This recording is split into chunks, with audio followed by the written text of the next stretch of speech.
ये है Australia. Area के लिहाज से दुनिया का छठा सबसे बड़ा कंट्री जो इस वक्त एक बहुत बड़े क्राइसिस का शिकार है। अब वैसे तो ऑस्ट्रेलिया का शुमार दुनिया के अमीर तरीन कंट्रीज में होता है, जहाँ की सैलरीज और स्टैंडर्ड ऑफ लिविंग दुनिया के कई डेवलप्ड कंट्रीज से कहीं ज्यादा है। मगर ये कंट्री आहिस्ता आहिस्ता एक ऐसी प्रॉब्लम में फंसता जा रहा है जो आने वाले वक्तों में इसके लिए एक बहुत बड़ा सरदर्द बन सकती है। वैसे तो ऑस्ट्रेलिया अपनी वाइल्ड लाइफ और खूबसूरत कोस्ट लाइन की वजह से पूरी दुनिया में मशहूर है। कैंगरूज, पाइथन्स और स्नेक्स की बहुत सी ऐसी अक़साम हैं जो सिर्फ ऑस्ट्रेलिया में ही पाई जाती हैं। खैर, मैं तो ऑस्ट्रेलिया को उसकी क्रिकेट टीम की वजह से ही जानता हूँ। Steve Waugh, Ricky Ponting, Glenn McGrath, Andrew Symonds, Glenn Maxwell. मेरे लिए तो ऑस्ट्रेलिया बस ये क्रिकेट प्लेयर्स ही थे। मुझे तो ये भी नहीं पता था कि ऑस्ट्रेलिया है कहाँ और ये लोग हैं कौन। लेकिन ऑस्ट्रेलिया एक और चीज के लिए दुनिया में बहुत फेमस है और वो है उसकी अजीब सी ज्योग्राफी। ऑस्ट्रेलिया इंडियन ओशन के साउथ में बाकी दुनिया से बिल्कुल डिस्कनेक्टेड दुनिया का वो अकेला कंट्री है जो एक कॉन्टिनेंट भी है।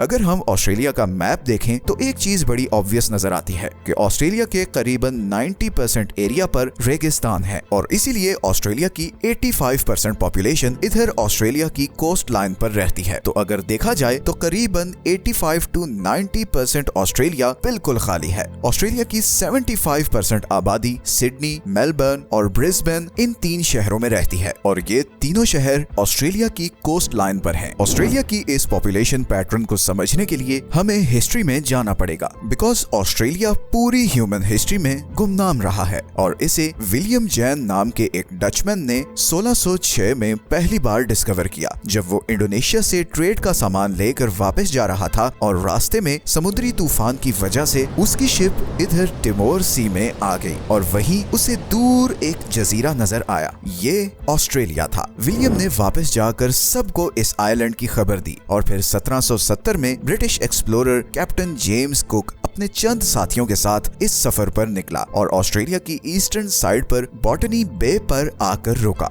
वो और उसके साथी जब यहाँ पर उतरे तो उनकी लोकल लोगों के साथ जबरदस्त लड़ाई हुई और कैप्टन कुक को जान बचाकर वापस भागना पड़ा। फिर 8 साल बाद कैप्टन आर्थर फिलिप 11 शिप्स पर 300 लोगों के साथ इधर आया और उसने इस कोस्ट लाइन पर कब्जा कर लिया। इस हिस्से को ब्रिटिश कंट्रोल में लाने के बाद उन्होंने ऑस्ट्रेलिया की वेस्टर्न साइड को डिस्कवर करने की कोशिश की, मगर रेगिस्तान के गर्म मौसम और प्यास की शिद्दत से उनके बहुत से साथी मारे गए और उन्हें मजबूरन वापस आना पड़ा। ऑस्ट्रेलिया असल में फेमस हुआ 1851 में, जब सिडनी से 210 किलोमीटर दूर बैथर्स्ट नाम के एक गाँव में गोल्ड के बहुत बड़े रिजर्व्स डिस्कवर हो गए। अगले 20 सालों में पूरी दुनिया की 40% गोल्ड प्रोडक्शन ऑस्ट्रेलिया में होने लगी। ये सारा गोल्ड यहाँ से ब्रिटेन जाता और ब्रिटिश गवर्नमेंट इस गोल्ड को यूज करके पाउंड का रेट मेंटेन करती। इन 20 सालों को the years of gold rush कहा जाता है। इन 20 सालों में यूरोप और अमेरिका से लाखों लोग ऑस्ट्रेलिया आकर आबाद हुए। जब ये गोल्ड डिस्कवर हुआ तो ऑस्ट्रेलिया की पॉपुलेशन थी 4.5 लाख और 20 साल बाद 1871 में ये पॉपुलेशन 1.7 मिलियन तक पहुंच चुकी थी। 1871 से 1900 तक ऑस्ट्रेलिया इन 6 कॉलोनीज में डिवाइडेड था। फिर 1901 में ये सब कॉलोनीज इकट्ठी हुई और कॉमनवेल्थ स्टेट ऑफ ऑस्ट्रेलिया के नाम से एक कंट्री वर्ल्ड मैप पर आया और इसके बाद ऑस्ट्रेलिया की तरक्की का सफर शुरू हुआ। उस वक्त ऑस्ट्रेलिया में व्हाइट लोगों के अलावा किसी और को इमिग्रेशन नहीं दी जाती थी और अगले 60 साल तक ऐसा ही रहा। फिर फाइनली 1967 में नॉन व्हाइट इमिग्रेशन पॉलिसी खत्म कर दी गई और इमिग्रेशन का क्राइटेरिया स्किन कलर से हटाकर स्किल सेट कर दिया गया, जिसके बाद एशिया, मिडिल ईस्ट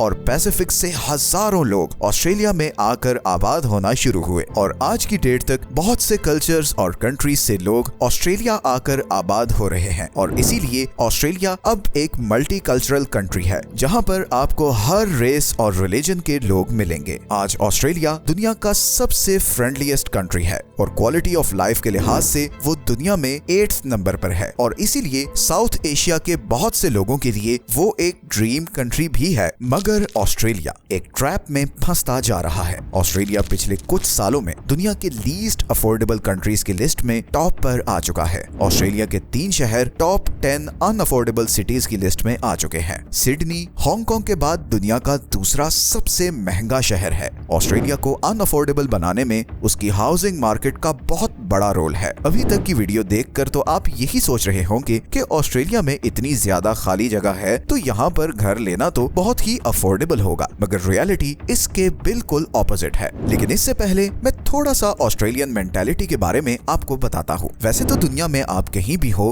अपना घर लेना हर इंसान की ख्वाहिश होती है, मगर ऑस्ट्रेलियंस के लिए घर एक नेशनल आइडेंटिटी है। ऑस्ट्रेलिया में घर को स्टेबिलिटी और खुशहाली की निशानी समझा जाता है। आज भी 75% ऑस्ट्रेलियंस के नजदीक अपना घर होना उनकी टॉप प्रायोरिटी और ड्रीम है, मगर ये ड्रीम अब आहिस्ता आहिस्ता डेड होता जा रहा है। एंड लेट मी एक्सप्लेन कि मैं ऐसा क्यों कह रहा हूँ। 1970 में सिडनी में एवरेज एनुअल सैलरी थी $4,200 और उस वक्त एक नॉर्मल घर की प्राइस थी अराउंड $18,700। 2024 तक ये एवरेज एनुअल सैलरी $74,000 तक पहुंच चुकी है, मतलब 1970 की सैलरी से 17 टाइम्स ज्यादा। मगर दूसरी ही तरफ आज एक एवरेज घर की प्राइस $1.5 मिलियन है, which is 80 times higher than 1970s housing price. इसका मतलब है कि अब अगर आप अगले 20 साल भी अपनी पूरी सैलरी सेव करें तो बड़ी मुश्किल से घर खरीद सकेंगे, बिकॉज 20 सालों में घर की प्राइस और ऊपर जा चुकी होगी। और ये सिर्फ सिडनी ही नहीं बल्कि सारे बड़े ऑस्ट्रेलियन शहरों में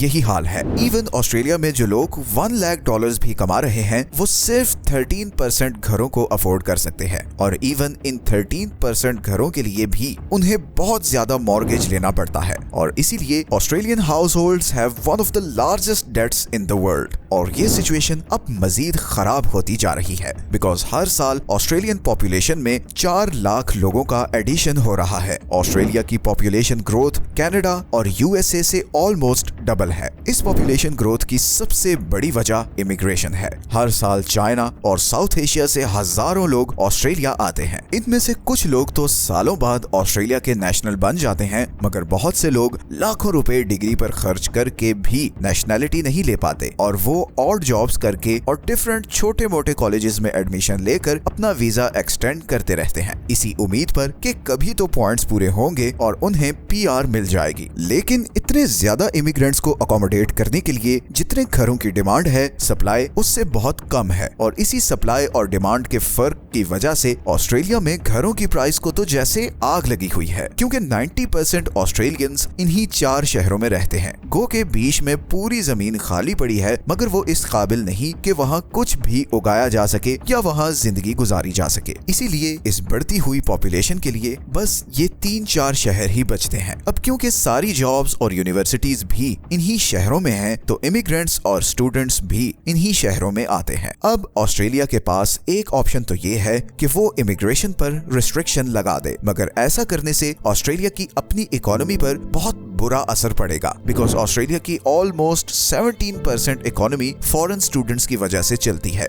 ये वो स्टूडेंट्स होते हैं जो पढ़ने के लिए ऑस्ट्रेलिया आते हैं ताकि एजुकेशन कंप्लीट करके कोई जॉब पकड़ के पीआर ले सकें। ऑस्ट्रेलिया में यूनिवर्सिटीज की फीस बहुत ज्यादा है, और इंडिया, पाकिस्तान और चाइना से आने वाले स्टूडेंट्स की इन्हीं फीस से ऑस्ट्रेलिया की इकोनॉमी को बहुत बूस्ट मिलता है। दूसरा, ऑस्ट्रेलिया की अपनी पॉपुलेशन इंडस्ट्री रिक्वायरमेंट पूरी करने के लिए थोड़ी है, और इसीलिए उसे बाहर से लेबर चाहिए, मगर ऐसी लेबर जिसे इंग्लिश अच्छे से बोलनी आती हो और उसके पास रेलेवेंट स्किल्स भी हो। तो ऐसे में ऑस्ट्रेलिया इमिग्रेशन कम तो नहीं कर सकता। हाँ, पॉलिसीज ऑस्ट्रेलिया ने ऑलरेडी काफी सख्त कर दी हैं ताकि सिर्फ क्वालिफाइड लोगों को पीआर दी जा सके। ऐसे में जब हर साल लाखों लोग ऑस्ट्रेलिया आएंगे तो इनके रहने का बंदोबस्त करना बहुत मुश्किल होता जाएगा। गो के ऑस्ट्रेलिया अब ऐसे प्लान्स पर काम कर रहा है जिसके जरिए इस रेगिस्तान तक डैम्स बनाकर पानी पहुंचाया जाएगा और यहाँ पर खेत उगाए जाएंगे, मगर इस प्लान को एग्जीक्यूट करते करते भी कई साल लग जाएंगे, और तब तक ऑस्ट्रेलिया को इसी कोस्ट लाइन पर मौजूद शहरों में आने वाले इमिग्रेंट्स के लिए घर बनाने पड़ेंगे, और इमिग्रेंट्स को तब तक हाई रेंट्स और हाई हाउसिंग प्राइसेस को बर्दाश्त करना होगा। Australia is truly an example of right planning. सिर्फ 200 साल पहले आबाद होने वाला कंट्री आज दुनिया की टॉप इकोनॉमीज में से है। लेट्स सी कि ऑस्ट्रेलिया इस हाउसिंग क्राइसिस से कैसे निपटता है।